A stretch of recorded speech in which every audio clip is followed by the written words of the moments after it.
Date आपको दे दे, कंगाल पाकिस्तान ने फिर से कर्जे की मांग कर दी है। सहयोगी देशों के सामने ये गिड़गिड़ा रहा है, भीख मांग रहा है कर्जे के लिए। भारत के साथ लड़ाई में काफी नुकसान हुआ है, पाकिस्तान का ये कहना है।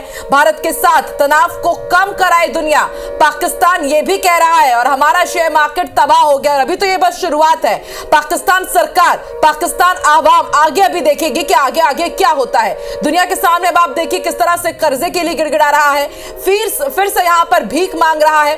सहयोगी देशों से कर्ज देने की उसने अपील की है और यह भी कहा है कि इस हमले के बाद जिस तरह से भारत पाकिस्तान के बीच तनाव की स्थिति है, हमारा शेयर मार्केट पूरी तरह से तबाह हो गया है। भारत के साथ लड़ाई में काफी नुकसान हुआ है। पाकिस्तान ने यह भी कहा है भारत के साथ तनाव को कम कराए दुनिया। तो एक तरफ दुनिया के सामने आप गिड़गिड़ा रहे हैं, भीख मांग रहे हैं, लेकिन दूसरी तरफ आप अपनी काराना करतूत से बाज नहीं आ रहे हैं।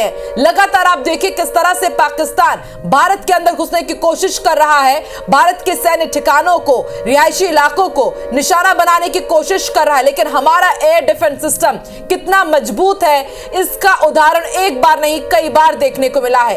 एक भी अटैक पाकिस्तान का कल कामयाब नहीं होने पाया, लेकिन उसके बाद आप देखिए इस तरह की चाल चलता है, घिनौनी चाल। और दूसरी तरफ पूरी दुनिया के सामने अब गिड़गिड़ा रहा है कि उन्हें फिर से रहमो करम मिल जाए। हम जानते हैं कि कई ऐसे देश हैं जिनके टुकड़ों पर पाकिस्तान पल रहा है और अब भी आप देखिए किस तरह से दूसरे देश के सामने वो कर्जे के लिए भीख मांग रहा है।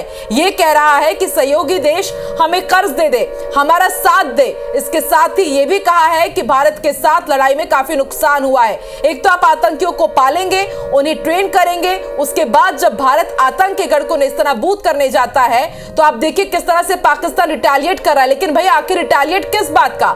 हमने तो आतंकियों के ठिकानों को नष्ट किया था और आप हमारे रिहायशी इलाकों में घुस करके अटैक करने की कोशिश कर रहे हैं। हर बार आपको इसी तरह मुंह तोड़ जवाब दिया जाएगा, मुंह की आपको खानी पड़ेगी।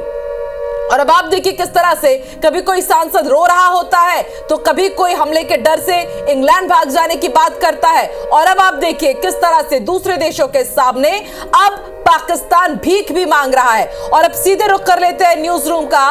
न्यूज रूम से लाइव मेरे सहयोगी राहुल सौमित्र जुड़ चुके हैं। राहुल, ये तो हद हो गई। एक तरफ आप चाल चलते हैं, भारत के ऊपर रात के अंधेरे में अटैक करने की कोशिश करते हैं और अब दूसरे देशों के सामने भीख के लिए गिड़गिड़ा रहे हैं। आपके पास ऐसे ही खाने पीने के लिए नहीं है, आप ऐसे ही कर्जे से लदे हुए हैं और अब भी वही दूसरों के रहमो करम पर आपको पलना है, लेकिन अपनी हरकतों से बाज नहीं आना है।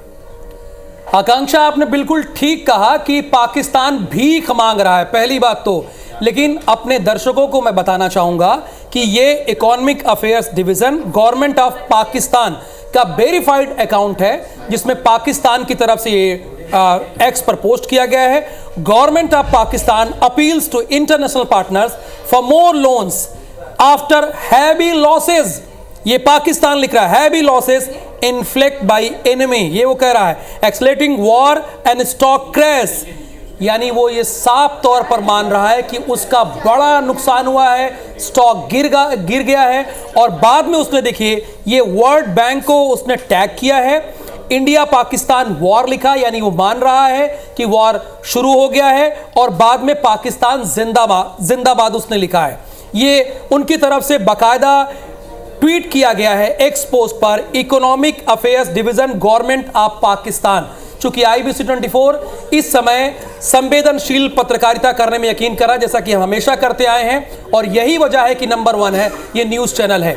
सबसे बड़ी बात यह है कि पाकिस्तान ने इसमें माना है, ये भारत की बड़ी जीत है। लेकिन अभी ये शुरुआत है। हमारे साथ 2 एक्सपर्ट हैं, रिटायर्ड कर्नल हैं और हमारे साथ नेवी के ऑफिसर हैं। उनसे भी मैं ये बात जानने की कोशिश करूंगा कि वो ये मान रहा है कि हैवी लॉसेस, उसका नुकसान हुआ है सिर्फ एक दिन में ही। अभी तो जैसा कि आपने भी कहा कि ये सिर्फ शुरुआत है। यदि आप इस तरह की हिमाकत करेंगे तो पूरी ताकत के साथ इसी तरह आपको जवाब दिया जाएगा।